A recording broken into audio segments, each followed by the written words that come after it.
արդեն մի քանի օր է մենք նկատում ենք, որ վարչապետի պաշտոնը զբաղեցնող այս անձը ուղղակիորեն թիրախավորել է հայոց առաքելական Սուրբ եկեղեցին, թիրախավորել է ամենայն հայոց կաթողիկոս Գարեգին II-ին եւ անցել բոլոր սահմանները իր հայրախոսություններով, արդեն բացահայտ այսօր նա առավոտյան հերթական գրառումը արեց, որով փաստորեն կոչ է անում ինչ-որ համախմբվել եւ պահանջել կաթողիկոսի հեռացումը, կոնկրետ գործողությունների է նա դիմում, այսինքն սկսեց հայրախոսությամբ, սկսեց պիտակավորելով եւ հիմա արդեն գնում է կոնկրետ գործողությունների, այսպես ծրագիրն արդեն ակնհայտ տեսնում ենք։ Մենք պետք է հստակ հասկանանք ինչ ծրագրի հետ գործ ունենք։ Պարոն Պետրոսյան, թեպետ արդեն մի քանի տարի է, 7 տարի է մենք այդ ծրագիրը անդադար տարբեր, այսպես հարթություններով, շերտերով բացահայտում ենք, ասում ենք, ուզում ենք հասկանալ, թե ի վերջո որն է, ինչ սցենար է դրված այս մարդու առաջ, որը Արցախը ծախելով շարունակում է իրականացնել։ Ձեր գնահատականը ինչ է կատարվում, ինչու նա սկսեց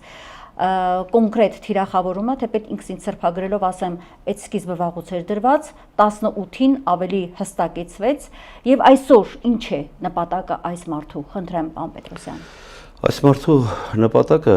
բազմիցս ասել ենք, հանրությունը տեղյակ է,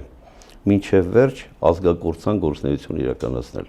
հայության տեսակը աշխարհի քարտեզից վերացնել։ Սա այս պատվերով եկել է եւ այս պատվերը փուլ առ փուլ իրականացնում է։ Որպեսզի մեր հանրությունը կրկին անդրադառնա եւ ճիշտ հասկանա սրա նպատակները, պետք է նորից 18 թվականից սկսենք։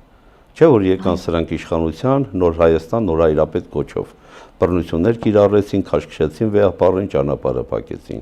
Հետո նաեւ Սարդարաբադում տեսանք, ոստիկանական լկտի ուժերով փակում էին վեհապարի ճանապարհը։ Բայց սրա քաղաքականությունը, այս պատուհասի քաղաքականությունը շատ ավելի գլոբալ է։ Դուք տեսեք ինքը անձին թիրախավորելով, թիրախավորում է համակարգը, երևույթը, գաղափարը։ Ինքը թիրախավորեց Յուրի Խաչատրովին, հիշեք։ Դրանով թիրախավորեց ՀԱՊԿ-ը, չէ՞ որ ՀԱՊԿ-ի գլխավոր քարտուղարներ։ Դրանով նաև վարկաբեկեց գեներալիտետը հայկական, վարկաբեկեց ամբողջությամբ բանակը։ Այնուհետև վարկաբեկեց Մանվել Գրիգորյանին։ Վարկաբեկելով նա վարկաբեկեց հերոսությունը, վարկաբեկեց կրկին անգամ բանակը, կազմաքանդելով բանակը, եւ հիմա վեհապարի վրա հարձակվելով նա վեհապարի վրա չի հարձակվում, հայոց եկեղեցու դեմ է հարձակումը։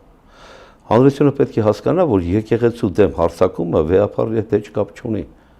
Ամբողջ եկեղեցու նկատմամբ է սրա հարձակումը, ոչ թե վեհապարին։ Թիրախավորում է առանձին սրբազանների վեհապարի, բայց իր նպատակը եկեղեցու դեմ մինչև վերջ պայքարն է։